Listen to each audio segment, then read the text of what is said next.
ಕರ್ನಾಟಕ ದಲಿತ ಸಂಘರ್ಷ ಸಮಿತಿಯ ವತಿಯಿಂದ 28ರಂದು ಅಹೋರಾತ್ರಿ ಪ್ರತಿಭಟನೆ ನಡೆಸುವುದಾಗಿ ತಾಲೂಕು ಆಡಳಿತಕ್ಕೆ ದಲಿತ ಸಂಘರ್ಷ ಸಮಿತಿ ಸಂಚಾಲಕ ಎಸ್.ಎಂ. ವೆಂಕಟೇಶ್ ಆಕ್ರೋಶ ಹೊರಹಾಕಿ ಎಚ್ಚರಿಕೆ ನೀಡಿದ್ದಾರೆ.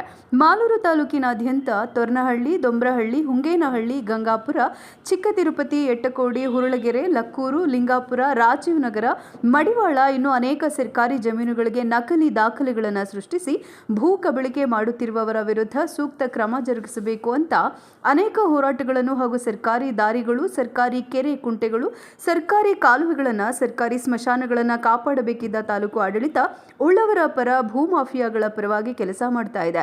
ಎಲ್ಲ ವಿಚಾರಗಳ ಬಗ್ಗೆ ತಾಲೂಕು ಆಡಳಿತದ ಗಮನಕ್ಕೆ ತಂದರೂ ಸಹ ತಾಲೂಕು ಆಡಳಿತ ಕಣ್ಮುಚ್ಚಿ ಕುಳಿತಿರೋದು ಹಾಗೂ ದಲಿತ ಧೋರಣೆ ಅನುಸರಿಸ್ತಾ ಇರೋದು ನೋವಿನ ಸಂಗತಿಯೇ ಸರಿ. ಅದೇ ಅಲ್ಲದೆ ಮಾಲೂರು ತಾಲೂಕು ಕಸಬಾ ಹೋಬಳಿ ನೀಲಕಂಠ ಅಗ್ರಹಾರ ಸರ್ವೆ ನಂಬರ್ 18ರಲ್ಲಿನ ಗುಡಿಸಲುಗಳು ನಿವಾಸಿಗಳು ಅಕ್ರಮ ಸಕ್ರಮ 94C ಅಡಿಯಲ್ಲಿ ಅರ್ಜಿ ಸಲ್ಲಿಸಿಕೊಂಡಿದ್ರೂ ಸಹ ಹಕ್ಕುಪತ್ರಗಳನ್ನು ನೀಡದೆ ದಲಿತ ವಿರೋಧಿ ಧೋರಣೆ ತಳೆದಿದೆ. ಅಲ್ಲದೆ ಸರ್ಕಾರಿ ಜಮೀನುಗಳನ್ನು ಉಳಿಸಿಕೊಳ್ಳುವಲ್ಲಿ ತಾಲೂಕು ಆಡಳಿತ ಸಂಪೂರ್ಣವಾಗಿ ವಿಫಲವಾಗಿದ್ದು, ಇದೇ ತಿಂಗಳು 25ನೇ ತಾರೀಕು ಒಳಗೆ ಅಕ್ರಮಗಳಿಗೆ ಕಡಿವಾಣ ಹಾಕಿ ಭೂ ಮಾಲೀಕರ ಪಾಲಾಗಿರುವ ಸರ್ಕಾರಿ ಜಮೀನುಗಳನ್ನು ಉಳಿಸಿಕೊಳ್ಳದೆ ಹೋದಲ್ಲಿ ಇದೇ ತಿಂಗಳ 28ರಂದು ಸಂಘಟನೆಯ ವತಿಯಿಂದ ಅಹೋರಾತ್ರಿ ಉಗ್ರವಾದ ಪ್ರತಿಭಟನೆಯನ್ನು ನಡೆಸುವುದಾಗಿ ದಲಿತ ಸಂಘರ್ಷ ಸಮಿತಿ ಸಂಘಟನೆಯ ವತಿಯಿಂದ ತಾಲೂಕು ಸಂಚಾಲಕ ಎಸ್.ಎಂ. ವೆಂಕಟೇಶ್ ನೇತೃತ್ವದಲ್ಲಿ ಮಾಲೂರು ಶಿರಸ್ತೇದಾರ್ ಮೂಲಕ ಮಾಲೂರು ತಾಲೂಕು ತಹಸೀಲ್ದಾರ್ ಅವರಿಗೆ ಮನವಿಯನ್ನ ಸಲ್ಲಿಸಲಾಯಿತು.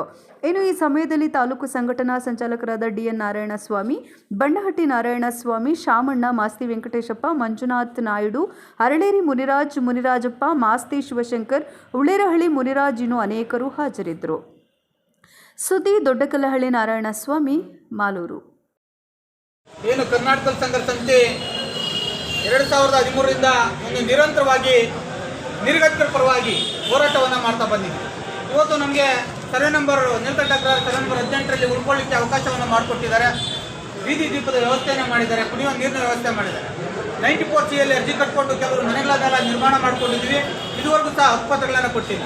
ಅದೇ ಅಲ್ಲದೆ ಏನು ಇಡೀ ಮಾಲೂರು ತಾಲೂಕಿನಲ್ಲಿರ್ತಕ್ಕಂಥ ಸರ್ಕಾರಿ ಗೋಮಾಳಗಳಿಗೆ ನಕಲಿ ದಾಖಲೆಗಳನ್ನು ಸೃಷ್ಟಿ ಮಾಡ್ತಕ್ಕಂಥ ದೊಡ್ಡ ದಂಧನೆ ಇವತ್ತು ತಾಲೂಕಿನಾದ್ಯಂತ ನಡೀತಾ ಇದೆ. ಇದಕ್ಕೆ ಸಂಬಂಧಪಟ್ಟಿರ್ತಕ್ಕಂಥ ಎಲ್ಲ ಮಾಹಿತಿಯನ್ನು ಸಹ ತಾಲೂಕು ದಂಡಾಧಿಕಾರಿಗಳಿಗೆ ಮತ್ತು ಜಿಲ್ಲಾಡಳಿತಕ್ಕೆ ಗಮನಕ್ಕೆ ತಂದರೂ ಸಹ ಯಾವುದೇ ರೀತಿ ಕ್ರಮ ಕೈಗೊಳ್ಳದೇ ಇವತ್ತು ಕೋಟ್ಯಾಂತರ ರೂಪಾಯಿ ಬೆಲೆ ಬರ್ತಕ್ಕಂಥ ಸರ್ಕಾರಿ ಜಮೀನುಗಳು ಬೇರೆಯವರ ಪಾಲಾಗ್ತಾ ಇದೆ, ಅಂದರೆ ಭೂಗಳವರ ಪಾಲಾಗ್ತಾ ಇದೆ. ಉದಾಹರಣೆಗೆ ಶಿವರಪಟ್ಟಣ, ದೊಂಬ್ರಹಳ್ಳಿ, ಗಂಗಾಪುರ, ಮಡಿವಾಳ, ಹುರುಳಗೆರೆ, ಚಿಕ್ಕತಿರುಪತಿ, ಎತ್ತಿಕೋಡಿ, ಕುಡಿಯನೂರು, ತೊರ್ನಹಳ್ಳಿ ಅಲ್ಲದೆ ಮಾಲೂರು ಪಟ್ಟಣ ಸುಮಾರು ಕೋಟ್ಯಾಂತರ ರೂಪಾಯಿ ಬೆಲೆ ಬರ್ತಕ್ಕಂಥ ಜಮೀನುಗಳು, ಸರ್ಕಾರಿ ಜಮೀನುಗಳು ಯಾವುದೋ ರೀತಿಯ ಆದೇಶ ಆದಂಗೆ ಅಥವಾ ಯಾವುದೋ 80ರಲ್ಲಿ ಮಂಜೂರಾದಂಗೆ ಎಲ್ಲ ದಾಖಲೆಗಳು ಸಹ ರೆಡಿ ಆಗ್ತಾ ಇದ್ದಾವೆ. ಇವತ್ತು ಸ್ಕ್ಯಾನಿಂಗ್ ನಡೀತಾ ಇದೆಯಲ್ಲ, ಯಾವುದೇ ಸ್ಕ್ಯಾನಿಂಗ್ ನಡೀತಾ ಇರಬೇಕಾದ್ರೆ ಯಾವುದೇ ದಾಖಲೆಗಳು ಹೊರಬರಲ್ಲಪ್ಪ. ಅವ್ರಿಗಾದ್ರೂ ಹೆಂಗೆ ಸಿಗುತ್ತೆ ದಾಖಲೆ? ಅವ್ರ ಖಾತೆಗೆ ಹೆಂಗಾಗುತ್ತೆ? ಆಮೇಲೆ ಹೈಕೋರ್ಟ್ ಆದೇಶ ಮಾಡುತ್ತೆ, ಯಾವುದೇ ದಾಖಲೆಗಳನ್ನ ಪರಿಶೀಲನೆ ಮಾಡ್ದೇನೆ ನೀವು ಖಾತೆ ಮಾಡಿ ಅಂತೇಳಿ ಹೈಕೋರ್ಟ್ ಆದೇಶ ಮಾಡೋದಿಲ್ಲ. ನಿಮ್ಮ ರೆವಿನ್ಯೂ ದಾಖಲೆಗಳನ್ನ ಪರಿಶೀಲನೆ ಮಾಡಿ ಕಾನೂನು ಕ್ರಮ ಕೈಗೊಳ್ಳಿ ಅಂತೇಳಿ ಕಳಿಸ್ತಾರೆ. ಇವರು ಏಕಾಏಕಿ ಖಾತೆಗಳನ್ನ ಮಾಡ್ತಕ್ಕಂಥ ದೊಡ್ಡ ದಂಧನೆ ಮಾಲೂರು ತಾಲೂಕಿನಾದ್ಯಂತ ನಡೀತಾ ಇದೆ.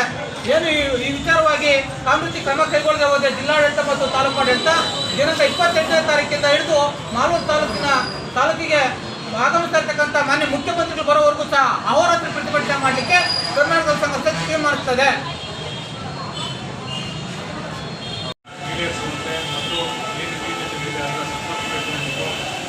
ನಮಗೇನು ಮನವಿ ಕೊಟ್ಟಿದ್ದಾರೆ, ಇವತ್ತು ನಮ್ಮ ತಹಸೀಲ್ದಾರ್ ಮೇಡಮ್ ಅವರು ಕೋಲಾರದಲ್ಲಿ ಮೀಟಿಂಗಲ್ಲಿದ್ದಾರೆ. ಅವ್ರು ಬಂದ ಕೂಡಲೇ ಅವರ ಗಮನಕ್ಕೆ ತಂದು ಮುಂದಿನ ಕ್ರಮಕ್ಕೆ